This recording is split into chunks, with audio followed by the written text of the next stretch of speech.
বন্ধুরা, আমার এই ছোট্ট মিনি ব্লগে সবাইকে স্বাগত। তো বন্ধুরা, আজকে আমি করব আর মাছ ভাপা।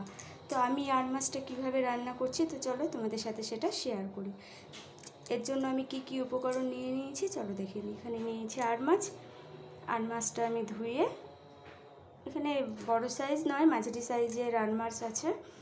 তো চলো, সাথে আছে সর্ষে বাটা, কাঁচা লঙ্কা বাটা, পোস্ত বাটা, আর এখানে আছে লঙ্কা চেরা, নুন, হলুদ, পেঁয়াজ কুচি, একটু কালারের জন্য দিয়েছি কাশ্মীরি লঙ্কার গুঁড়ো, আর এখানে আছে চিনি, ঝাল নুন স্বাদ মতো, আর নিয়ে নিয়েছি সর্ষের তেল, আর এখানে বাটি রেডি করে নিয়েছি।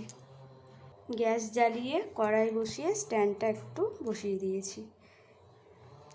তো এখন আমি এর মধ্যে সব কিছু মেখে নেব,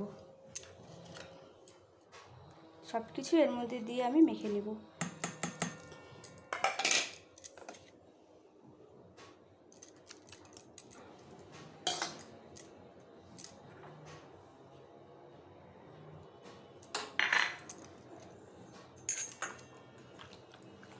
পেঁয়াজটা না চাইলে নাও দিতে পারেন, যেহেতু আমার ভালো লাগে এর জন্য আমি একটু পেঁয়াজটা দিচ্ছি। পেঁয়াজটা আর কোনো ইসে নেই, ইচ্ছে হলেও দেবে নাহলে নেই।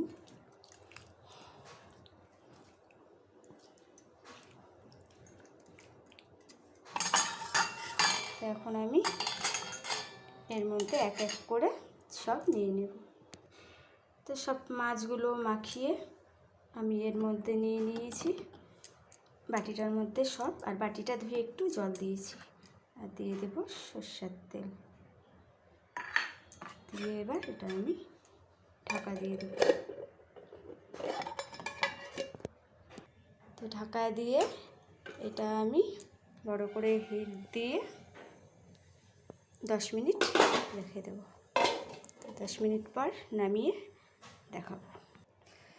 তো এই যে আমি কড়াই থেকে নামিয়ে নিলাম। দেখতে তো হেভি হয়েছে, খেতে কেমন হবে জানি না। তো যাই হোক, এই ছিল আর মাছ ভাপা।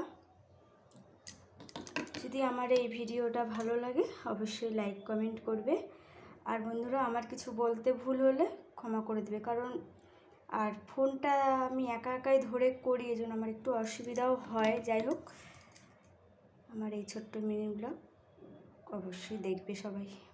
টাটা।